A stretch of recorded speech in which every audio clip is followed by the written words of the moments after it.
내용을 읽었는데 대충 이해는 되는 거, 누가 누구를 죽이고 뭐 그런 것 같긴 한데, 그렇죠? 오늘 평안의 이유라는 제목의 말씀을 나누겠습니다. 우리가 세상을 살아갈 때 항상 평안하고 싶은데 꼭 평안할 수만은 없는 이유는 세상이 요구하는 어떤 조건, 자격 때문일 것입니다. 그러니까 세상은 늘 자격과 조건을 우리에게 요구하고 그거를 가지면 교만해지고 그게 없으면 완전히 위축되는 그런 삶을 삽니다. 내일은 성탄절입니다. 내일 목요일인데 11시 예배에 있습니다. 기억해 주시기 바랍니다. 물론 하나님과 동행하고 하나님께 쓰임받기 위해서도 어떤 조건이 필요합니다. 이 말이 좀 생소합니다. 그러니까 우리는 무조건적인 은혜라는 말에 익숙한데 갑자기 조건이라는 말이 나오니까 좀 생소하게 들릴 수 있는데, 하나님이 요구하시는 조건은 세상이 사용하는 그런 의미와는 좀 다릅니다. 이 부분에 대해서 우리가 함께 잠깐 나누려고 하는데, 예후 이야기가 오늘 본문입니다. 예후는 몇 주째 계속 나오고 있는데, 예후는 하나님의 선지자에게 왕으로 기름 부음을 받았고 주변 군대 지휘관들의 그 지지를 받았습니다. 예후가 그날로 북이스라엘 요람을 치기 위해서 군대를 이끌고 요람이 있는 이스라엘로 이제 갔습니다. 자, 예후가 왜 그렇게 즉각적이었는가? 예후는 워낙 신실한 성도라서 하나님의 말씀에 순종하려고 그랬던 것만은 아닙니다. 사실 예후 마음속에는 두 가지 마음이 있었는데, 하나는 말씀하신 분이 하나님일지도 모르겠다라고 하는 기대감. 그러니까 만약에 하나님이 말씀하신 거라면 뭐 당연히 따라야지 라고 하는 그 기대감과, 하나님이 나를 진짜 왕으로 세우실지도 몰라 라고 하는 그 기대감과, 또 하나는 아합이 멸망당할 거라는 소문, 정확히 말하면 아합의 가문인데 아합의 가문이 망한 그 자리가 자기에게 주어진 걸지도 진짜로 모르겠다고 하는 그 인간적인 욕심이, 두 가지 마음이 예후 속에 있었습니다. 결국에 예후는 이번 일이 하나님이 진짜 말씀하신 것일지도 모르겠다고 하는 막연한 기대와 이 기회에 왕의 자리를 차지해야겠다고 하는 인간적인 마음, 그 두 가지로 움직이고 있는 겁니다. 우리가 어떤 행함을 볼 때 그냥 뭐 그 사람은 엄청 뭐라 그럴까요? 정말 순수하고 정말 좋은 뜻이고 뭐 그럴 수도 있겠죠. 근데 그거보다도 사실 각 사람 마음에 자기도 모르는 사이에 이렇게 두 가지 마음이 교묘하게 움직일 때가 많이 있죠. 실제로 10장으로 가보면 예후가 비교적 하나님께 칭찬을 받습니다. 이 비교적이라는 말은 북이스라엘 왕들이 워낙 심했었기 때문에 그 사람들에 비해서 칭찬을 조금 받았다는 거고, 그러나 사실 예후도 여로보암의 길에서 떠나지 않은 왕이라고 평가를 받긴 합니다. 그러니까 예후의 그런 못남을 아시면서도 오늘 본문을 보면 하나님은 예후를 쓰신다라는 게 오늘 본문입니다. 예후는 완벽했는가? 그렇지 않았다. 근데 하나님은 그를 쓰셨다. 더 정확히 말하면 그런 예후를 통해서도 하나님은 하나님 나라를 이루어 가시더라, 이 얘기입니다. 그래서 우리가 오늘 질문으로 다시 돌아가면 하나님은 누구를 쓰실까 하는 건데, 잘 준비된 사람을 쓰실까요? 예전에 그런 말들을 많이 했죠. 야, 네가 준비가 되어야 하나님이 쓰신다, 이런 말을 많이 했는데 이게 사실 교육하기에 혹은 통제하기에 아주 쉬운 말입니다. 그러면 뭐 쉽게 통제할 수 있죠. 그러면 이렇게 질문해 볼게요. 얼마나 준비가 되어야 잘 준비가 된 건가? 얼마나 준비가 돼야 하나님이 쓰실 만큼의 준비가 된 거죠? 뭐 영어도 잘하고 성실하고 실력도 있고 인성도 좋고 그러면 준비가 잘 된 건가 하는 거죠. 잘 생각해 보시면 그런 사람은 하나님이 아니고라도 세상도 다 씁니다. 꼭 하나님이 안 써도 세상도 그런 사람을 찾습니다. 그러면 결과적으로 하나님도 똑같은가? 그러니까 세상에서 잘 준비됐다고 하는 그 사람을 하나님도 똑같이 쓰는 건가 하는 거죠. 그럼 도대체 세상과 하나님의 차이는 뭔가 하는 겁니다. 그러니까 우리가 상식적으로 야, 네가 준비가 잘 돼야 하나님이 쓰시지, 그러면 그 준비가 뭐냐는 거예요. 그럼 그 준비가 세상 사람들이 말하는 것 같은 뭐 공부도 잘하고 뭐 키도 크고 잘생기고 오전사님이네? 그럼 이제 그런 저 사람만 쓰냐 하나님이, 뭐 그런 거죠. 예를 들어서 뭐 이해가 되시죠? 그럼 저 사람은 세상도 쓰거든요, 갖다가. 그럼 하나님이랑 세상이랑 다른 게 뭐냐, 이 질문입니다. 이 질문. 그러니까 잘 준비됐다는 말이 세상에서는 스펙을 말하는 건데, 하나님도 스펙을 보시냐 하는 겁니다. 하나님이 말씀하시는 준비된 사람은 누구냐? 자, 먼저는 하나님은 그 어떤 사람도 쓰실 수 있다는 사실을 우리가 기억을 해야 됩니다. 그 말을 더 정확하게 표현을 하면 하나님께서는 그 누구를 통해서라도, 심지어 가장 연약하고 또는 가장 더러운 사람을 통해서도 하나님 나라를 이루어 가십니다. 그게 바울이었습니다. 지난 주일에도 말씀을 드렸는데, 사람들에게는 모든 것을 자기 공로로 끌고 오는 교묘한 능력이 있다 그랬죠. 뭐만 하면 내가 열심히 했다. 뭐만 하면 내가 기도 열심히 했다. 뭐만 하면 내가 노력을 열심히 해서 하나님 나에게 은혜를 주셨다. 근데 바울이라 그러면 그는 대단한 석학이다. 그는 이미 준비를 다 마쳤다. 그는 뛰어나다. 그래서 하나님께 쓰임 받았다. 막 축혀 세워주는데, 바울 자신은 뭐라 그러냐면 그거 완전 아니다. 그거 다 거짓말이다. 나는 죄인 중에 괴수다. 난 준비된 사람이 아니다. 내가 준비됐다고 하면, 여러분, 바울이 준비된 준비는 전혀 다른 거죠. 죄인 중에 괴수다. 이게 바울의 준비였어요. 내가 구원받고 사도가 된 건 나 같은 사람도 하나님이 쓰신다는 거, 나 같은 사람도 구원하신다는 걸 보여주기 위해서 내가 구원받은 거다. 나도 구원받았다면 하물며 너희일까 보냐. 이런 식입니다. 그러니까 바울의 능력 때문이 아니라 하나님의 은혜의 크기가 엄청나기 때문에, 하나님의 은혜가 얼마나 큰지를 가르쳐주고 보여주기 위해서 바울 같은 사람도 데려다 쓰셨다. 이게 바울의 말이에요. 네. 그래서 전에도 말씀을 많이 드렸는데, 바울이 사도가 된 결정적인 사건이 뭐였냐면 스데반 죽인 겁니다. 바울이 사도가 된 거의 유일한 이유는 스데반 죽인 겁니다. 이게 너무 재미있는 말인데, 조금만 이해하면 하나님의 크기가, 은혜의 크기가 얼마나 큰지 알 수 있습니다. 그러니까 하나님은 그런 분입니다. 하나님은 우리가 생각하는 것 같은 어떤 조건과 자격을 우리에게 요구하는 분이 아니죠. 하나님의 은혜의 크기는 우리가 상상할 수 없을 만큼 엄청난 겁니다. 아니, 꼭 바울까지 가지 않더라도 당장 우리들의 모습이 그렇습니다. 우리가 지금에야 막 좋은 신앙인으로 이렇게 수요 예배까지 딱 와서 앉아 계시지만, 사실은 우리는 연약함과 부족함 투성이입니다. 그래서 세상에서도 안 쓰는 사람들일지도 몰라요. 우리가 면접 보면 다 붙여줍니까? 안 그렇죠. 회사에서 한 명 뽑는데 300명 왔으면 300분의 1, 300대 1이에요. 그럼 어떻게 뽑습니까? 회사의 기준에 따라서 사람을 뽑죠. 뽑을 만한 이유가 있는 사람을 뽑죠. 경력이 된다거나 성적이 된다거나 스펙이 많다거나 국회의원 자식이라거나, 아무튼 뽑을 이유가 있어서 뽑습니다. 그러니까 우리가 다 뽑히는 건 아니에요. 그러니까 어쩌면 세상에서 거부당한 사람들이 우리들일지도 몰라요. 근데 하나님께서는 그런 연약한 우리들을 통해서도 하나님 나라를 이루어 가신다라는 거죠. 자, 어차피 하나님은 우리보다 강하십니다. 사람의 강함보다 하나님은 더 강하시고, 아니, 우리의 강함이 필요하지 않죠. 고린도전서 1장을 한번 찾아봅시다. 고린도전서 1장. 네.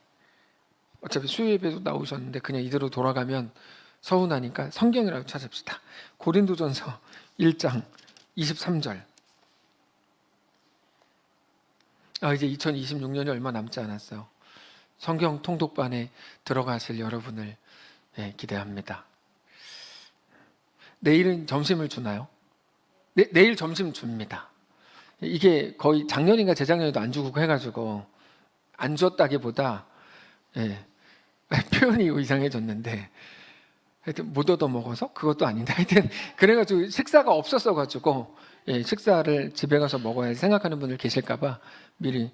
작년에는 했나? 그렇죠. 작년에도 안 줬죠. 그렇죠. 그렇죠.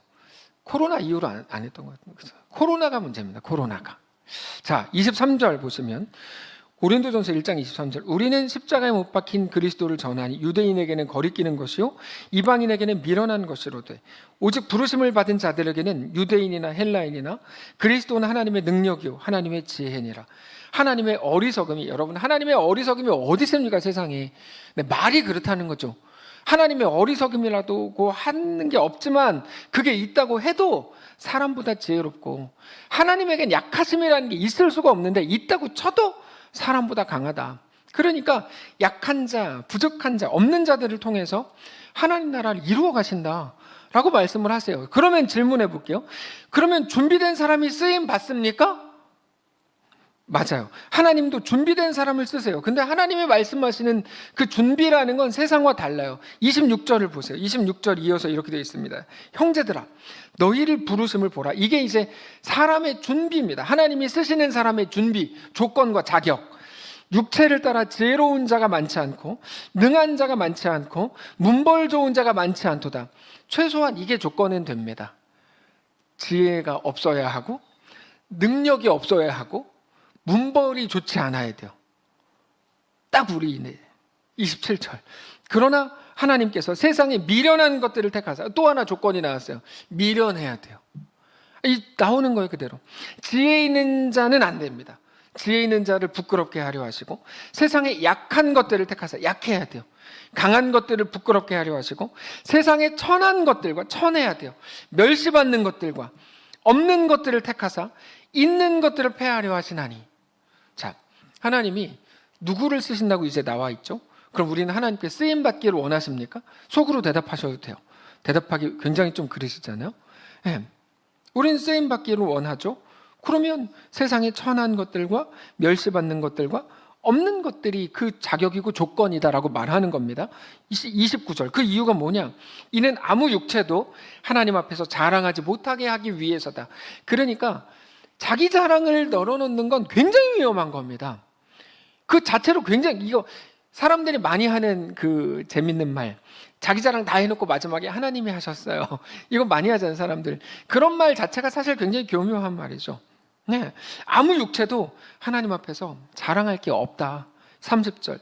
너희는 하나님으로부터 나서 그리스도 예수 안에 있고 예수는 하나님으로부터 나와서 우리에게 지혜와 의로움과 거룩함과 구원함이 되셨으니 기록된 바 자랑하려면 자랑하는 자는 주 안에서 자랑하라. 이건 무슨 말이냐면 주 안에서 자기를 자랑하라는 게 아니라 오직 예수 그리스도 하나님을 자랑하라 이 말입니다.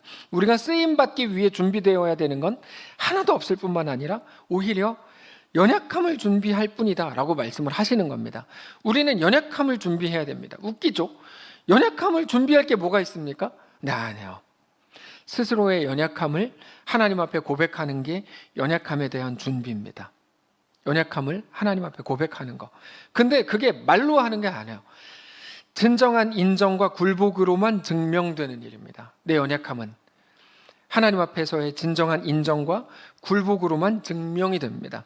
그래서 자존심으로 꽉 차 있는 이 세상에서는 이게 그렇게 말처럼 쉬운 일은 아닙니다. 실제로 우리 모두가 사실 하나님 앞에서 연약한 자들임에도 불구하고 연약함을 가리는 거에 너무 익숙합니다.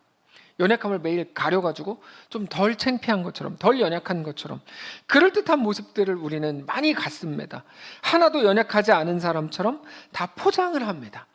그래서 우리가 옷 입을 땐 항상 어떤 옷을 입어야 내가 좀 덜 뚱뚱해 보일까? 이걸 하잖아요. 이거 뭐 그거 남들 다 하는 거 같고 그렇게 하세요. 그쵸? 제가 좀 치사한 것까지 얘기하는 거지만 그런 것들까지 포함하는 거죠. 가령 예를 들면 다 그럴듯한 사람처럼 말하고 그럴듯한 사람들처럼 행동합니다. 당장 요한복음 3장에 니고데모가 나오는데 그는 공회원입니다. 예수님 앞에 나올 사람이 아닙니다. 공회원들은 다 자기들이 최고인 것처럼 보여야지 된다고 믿는 사람들입니다. 매일 잘난 체 해야 되고 자기 PR을 해야 자기 가치가 올라간다고 믿는 사람들입니다. 예수님을 가르치려 들었지 배우려고 하지 않았던 사람입니다. 근데 니고데모가 예수님께 나와요. 그리고는 뭐라고 묻죠? 어떻게 하여야 영생을 얻을 수 있습니까? 이렇게 묻죠. 예수님 뭐라고 말씀하세요? 거듭나야 된다. 이 거듭난다는 게 이제 세상에는 사실 없는 말입니다. 거듭난다. 이게 다시 태어난다 이런 말입니다. 다시 태어난다. 니고데모가 깜짝 놀랐죠. 어떻게 사람이 다시 태어납니까? 어머니 뱃속에 들어가라는 말입니까? 이게 니고데모가 했던 말이에요. 어머니 뱃속에 들어가란 말입니까? 예수님 뭐라 그러시죠? 물과 성령으로 다시 태어나지 않으면 하나님 나라에 못 들어간다. 여기에서의 하나님 나라는 마태복음에서 천국이라고 한 것과 같은 말입니다. 근데 마태복음에서는 사실 마태복음은 좀 특별한 성경입니다. 이 유대인들에게 복음 증거하려고 쓴 게 마태복음이거든요. 누가복음과는 완전히 다른 거예요. 그래서 마태복음에서는 하나님이라는 말을 거의 쓰지 못합니다. 그래서 이제 천국이라는 말을 쓰는데 어디서 하나님을 망령되이 부르냐고 이제 따질 수 있기 때문에 하나님이라는 말을 거의 안 쓰고 천국 이렇게 말을 써요. 근데 사실 천국보다 하나님 나라라고 부르는 게 더 구체적인 표현인데 늘 말씀을 드리지만 구원은 나 혼자 완전히 모든 게 갖추어진 천국이라는 특정 장소에 가서 나 혼자 걱정 없이 사는 게 구원이 아니고, 구원은 뭡니까? 하나님 나라의 백성이 되는 겁니다. 그렇게 하나님의 다스리심 앞에 바싹 엎드리는 겁니다. 그게 하나님 나라의 백성이 되는 거죠. 하나님 나라라고 하는, 내가 지금 살고 내가 꿈꾸고 내가 만들고 싶어 하는 이 세상 나라, 내 나라와는, 내 비전과 내 미래와는 다른, 전혀 다른 하나님 나라의 백성이 되는 거죠. 그게 구원입니다. 근데 어떻게 하나님 나라의 백성이 될 수 있다고 말씀을 하시죠? 물과 성령으로 다시 태어나야 된다. 그게 자기 죽음입니다. 자기 죽음. 자기에 대해서 죽고 오직 예수로 사는 거죠. 자기 부인이고 자기 부정입니다. 내가 아니요 오직 예수 그리스도이십니다. 그러니까 연약함에 대한 인정을 넘어서서 자기 죽음을 고백하는 거예요. 너무 어렵죠. 자기 죽음. 근데 그게 기독교 신앙입니다. 그 자기 연약함, 부족함 속에서도 내가 그렇게 죽을 때, 그때 비로소 내 속에 하나님이 사셔서 우리 속에 하나님이 하나님 나라를 이루어 가신다는 사실을 깨닫는 순간 우리는 감격할 수밖에 없는 거죠. 그게 바울의 감격이거든요. 내가 진짜 할 수 있는 게 아무것도 없고 난 죄인 중에 괴수인데 하나님 나를 구원하셨구나. 그게 얼마 전에 말씀드렸던 크루벤 성도의 고백이죠. 내가 구원받은 것도 너무 감사한데 나에게 직분을 주신다고요? 그러면 전 진짜 열심히 할 거예요. 그게 정상이죠. 그리고 그때의 감격은 우리를 그동안 못 살게 굴던 여러 모든 종류의 불안함과 두려움을 다 이기게 하기에 정말 충분합니다. 저는 우리 모두가 이 세상의 모든 두려움과 불안함에서 정말 해방되시기를 원합니다. 그럴 수 있는 유일한 방법은 오직 예수 그리스도의 보혈의 능력밖에 없습니다. 내가 누군지를 아는 거, 하나님 앞에 나아가서 나는 주의 하나님의 은혜가 아니면 살 수 없습니다라고 정말로 고백하는 거죠. 우리는 아주 조금만 남들보다 더 갖지 못하고 조금만 시간 낭비하는 것처럼 느껴져도, 조금만 어떤 결핍을 느껴도 너무너무 불안해합니다. 너무너무 불안해합니다. 한때 사람들이 많이 썼던 욜로, 워라벨, 소확행 이런 말들은 모두 그 두려움을 극복하려고 쓰는 말입니다. 두려우니까 내가 진짜 내가 좋아하는 일을 해도 되나? 남들처럼 젊을 때 더 벌어야 되는 거 아닌가? 이런 두려움 때문에 생긴 말들이 그런 말들입니다. 이런 말들이 왜 나오죠? 기성세대가 너 젊을 때 하나라도 더 벌어야 돼, 이런 말을 막 계속 들으니까 무서운 거예요. 그러니까 젊은이들이 진짜 내 인생 이러다가 내 삶을 하나도 못 찾고 내 젊음을 막 직장에 가서 다 잃어버리고 이렇게 되는 거 아니야? 이런 두려움에서 나온 말들이 욜로, 워라벨, 소확행 이런 말들인데, 현실에 자기 인생을 다 뺏길 것 같은 두려움뿐 아니라 정말 더 다양한 두려움들이 많죠. 돈을 벌었어도 이거 더 벌어야 되는 거 아닌가? 이런 거. 더 배워야 되는 거 아닌가? 더 많이 가져야 되는 거 아닌가? 이런 두려움들. 그러고 보면 이 세상에는 사람 속에 있는 두려움을 완전히 이기게 할 만큼의 돈이나 그 어떤 것이 존재하지 않습니다. 사실 얼마를 가져도. 그래서 두려움과 불안함에서 해방되는 방법은 정말 복음밖에 없다는 걸 우리가 알아야 됩니다. 아무것도 없습니다. 복음밖에 없죠.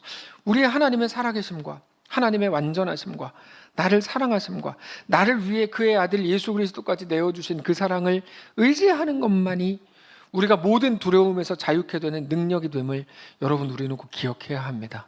다른 어떤 것도 없죠. 우리가 예수를 잘 믿어서 하나님이 주시는 어떤 승진, 그게 우리를 평안하게 할까요? 그런 게 어디 있습니까? 그런 건 없죠. 오직 예수 그리스도를 이해하고 인정하고 그 앞에 엎드리고 주님을 더 의지하는 것밖에는 우리가 정말로 갖게 될 능력이라는 건 없죠. 그게 성도의 마땅한 모습입니다. 자, 오늘 본문으로 다시 돌아가서 예후가 군대를 이끌고 있는 요람이 있는 이스라엘로 갔는데, 그때 경비병들이 깜짝 놀라서 예후의 무리를 보고 요람한테 보고를 해요. 요람 왕에게. 그때 요람이 한 사람을 보내서 평안하냐 이렇게 물어보라 그래요. 그 이유는 아군인지 적군인지 확인하려는 거죠. 또는 그럴 리는 없지만 정말 평안하냐 이렇게 물어본 것일 수도 있습니다. 거의 가능성은 0%인데. 근데 중요한 건 무슨 이유로 이런 것을 물었냐가 아니고, 최소한 요람에게 있어서 이 말 하는 거 보니까 평안이라는 게 굉장히 중요한 가치였던 것만 분명합니다. 그러니까 평안하냐고 이제 일단 물어본 거죠. 근데 평안하냐라는 질문에 대해서 예후가 코웃음을 치면서 너 조용히 하고 그냥 나 따라와라 이렇게 이제 말합니다. 요람은 자기가 확인하려고 보낸 사람이 돌아오지 않자 또 다른 사람을 말에 태워서 보냈는데 예후는 그 사람에게도 대답하지 않고 그냥 뒤 따라오라고 말합니다. 예후가 무슨 생각이었을까? 물론 당장에 요람을 때려잡고 자기가 왕이 되겠다는 이제 마음이 크기도 했는데 그 전에 요람이 자기에게 평안이라는 걸 묻는 것 자체가 말이 안 된다고 생각했습니다. 이 사람이 나한테 지금 평안을 묻는다고? 뭐 이런 거죠. 왜냐하면 요람은 자기에게 있는 것을 지키는 것이 평안의 근거가 된다고 생각했어요. 요람 왕이. 뭐 우리나라 왕들도 똑같죠. 조선시대 때도 왕권 안 뺏기려고 막 별짓 다 하고 아들 죽이고 막 별짓 다 하지 않습니까? 형제 죽이고 막 이렇게 하잖아요. 자기에게 있는 걸 지키는 게 평안이다라고 생각했어요. 지금도 많은 사람들 그렇게 하죠. 건강해지면, 뭐 돈을 갖게 되면, 뭐 자식이 생기면, 뭐가 어떻게 되면, 그럼 그때부터 이제 그 지키는 게 평안이라고 착각하죠. 근데 예후의 생각은 달랐습니다. 선지자가 전한 하나님의 말씀을 비추어 볼 때 예후는 요람이 평안을 말하고 있지만 진정한 평안은 언제 옵니까? 요람이 죽는 것으로만 진짜 평안이 온다는 걸 알고 있었어요. 예후는 요람이 죽어야만 예후 자신에게는 물론이고 이스라엘 전체에게 평안이 온다고 예후가 생각했어요. 하나님이 사람을 보내서 자기한테 그렇게 얘기했으니까. 그래서 요람을 만나서 이렇게 대답해요. 오늘 본문 22절에 요람이 예후를 보고 이르되 예후야 평안하냐 하니 대답하되 너의 어머니 이세벨의 음행과 술수가 이렇게 많은데 어떻게 평안하냐 이렇게 말해요. 그러니까 단지 네가 문제니까 네가 죽어 이런 말이라기보다 요람과 예후의 대화에서 상당히 중요한 신앙의 핵심을 찾을 수 있는데 그는 평안이라는 단어를 말하고 있지만 자기의 평안을 위해서 자기의 모든 것을 지키려고 하고 있더라. 근데 자기 것을 지키려고 할 때는 절대로 평안할 수 없다는 걸 우리는 기억해야 됩니다. 우리가 가진 거, 우리가 정말 소중하다고 생각하는 걸 지키는 건 여러분 평안과 아무 관계가 없는 겁니다. 우리가 마찬가지입니다. 내 것을 그게 무엇이라고 해도 무엇이라고 해도 내 것을 모두 지키는 것이 평안이라고 믿는 바보들이 정말 많습니다. 그러나 우리는 자기의 것을 지키는 방식으로 절대로 평안할 수 없다는 걸 알아야 됩니다. 너무 당연한 말입니다. 자기 것을 지키려면 싸워야 됩니다. 근데 그때는 평안할 수가 없습니다. 자기 것을 지키려면 싸워야 되는데 그게 어떻게 평안합니까? 그렇지 않아요? 상식적으로. 그러나 자기의 것을 놓기로 할 때 우리는 비로소 평안하게 됩니다. 평안은 그래서 세상이 말하는 것과는 완전히 반대의 것이라는 것을 우리는 알아야 됩니다. 이게 너무 중요한 말입니다. 평안은 세상이 말하는 것과는 완전히 반대의 것이다. 우리 예수님의 말씀을 통해서 우리는 그걸 확인할 수 있어요. 예수님께서 우리에게 평안을 주신다고 말씀을 하셨어요. 한 번만 더 찾읍시다. 요한복음 14장. 요한복음 14장.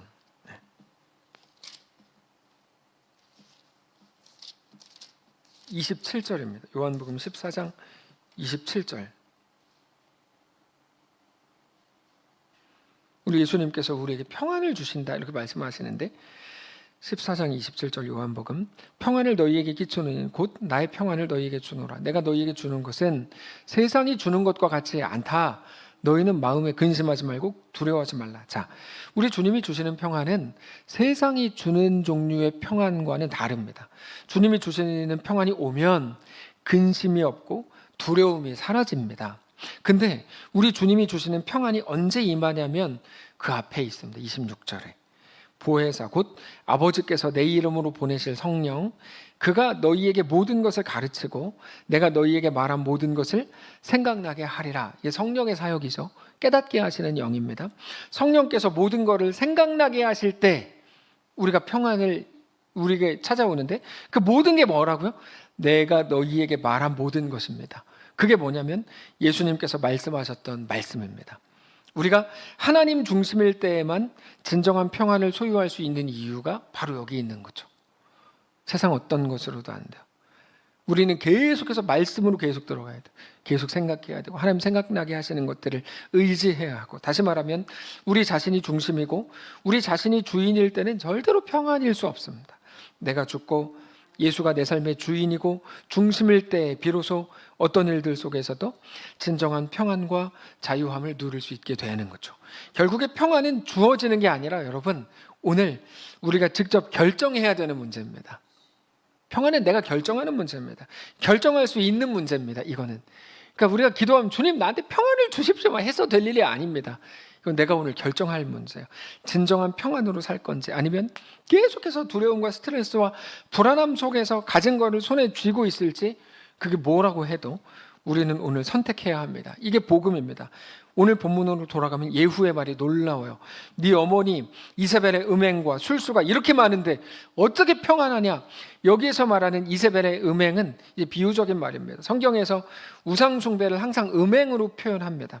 또 술수라는 말은 우상 숭배 때 쓰는 일종의 마술 행위, 이런 거를 말하는 건데, 한마디로 쉽게 말하면 신앙으로 하지 않는 것들, 하나님을 두려워함으로 행하지 않는 모든 것에 대해 말하는 겁니다.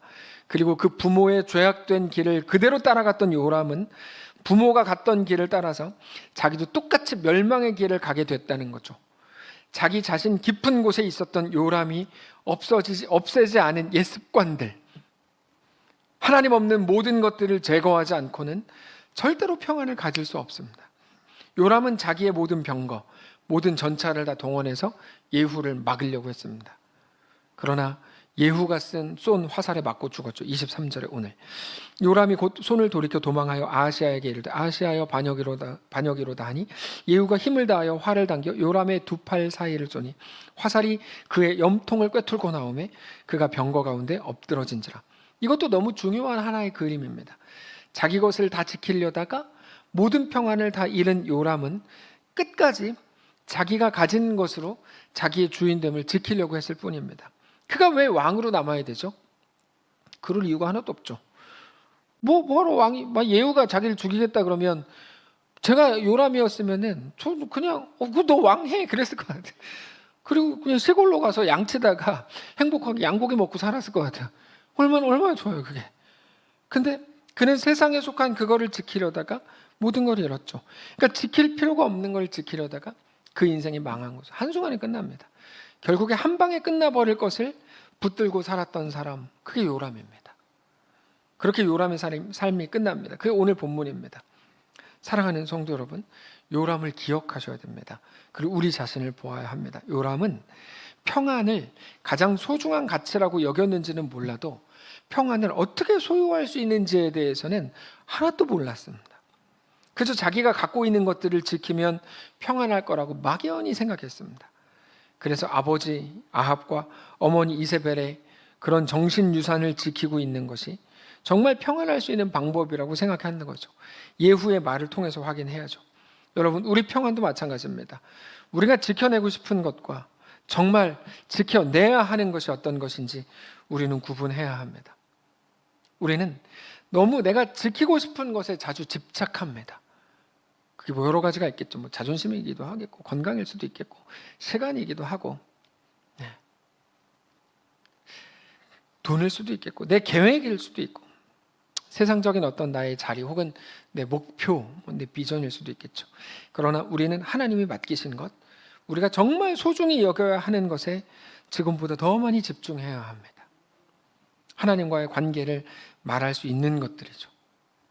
오늘이 이제 2025년 마지막 수요 예배인데 우리 자신에게 그리고 우리의 자녀들에게 다음 세대 아이들에게 우리가 전해줄 수 있는 거, 남겨줄 수 있는 게 뭘까요? 영원한 것을 가르쳐줄 수 있는 교회와 가정들이시기를 원합니다.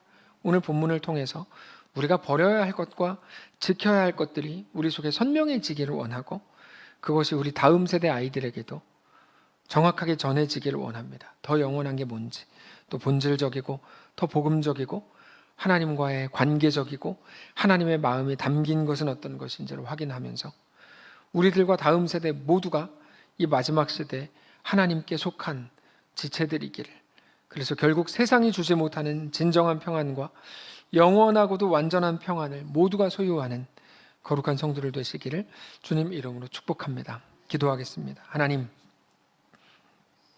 우리가 그동안 정말 지켜야 하는 것들을 지키고 있던 건지, 내 미래, 내 목표, 혹은 내 자존심, 내 계획, 내 건강, 아니면 우리가 정말 지켜야 하는 것은 놓친 채 요람과 같이 이 땅의 눈에 보이는 것들에 집착했던 건 아닌지 다시 생각하며 우리에게 있는 평안, 그것의 이유, 평안의 근본은 어디 있는지를 다시 깨닫는 우리 모두가 되기를 원합니다. 2025년 한 해 동안 우리를 붙들어 오신 하나님 감사합니다. 우리의 계획과 우리의 생각을 내려놓고 오직 하나님의 이끄심, 우리에게 대한 하나님의 약속을 오늘 신뢰하기를 원합니다. 성령님, 우리 가운데 매 순간 찾아오셔서 주의 말씀으로 채우시고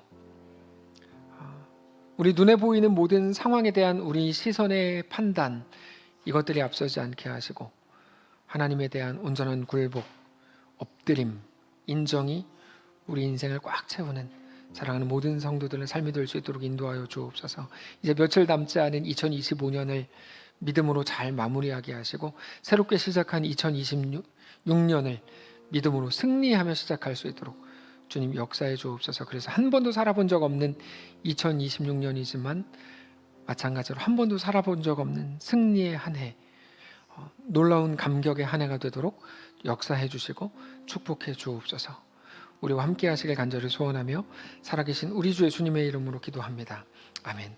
하늘에 계신 우리 아버지여, 이름이 거룩히 여김을 받으시오며 나라가 임하시오며 뜻이 하늘에서 이룬 것 같이 땅에서도 이루어지이다. 오늘 우리에게 일용할 양식을 주시고 우리가 우리에게 죄진 자를 사하여 준 것 같이 우리 죄를 사하여 주시고 우리를 시험에 들게 하지 마시고 다만 악에서 구하시옵소서. 대개 나라와 권세와 영광이 아버지께 영원히 있사옵나이다. 아멘.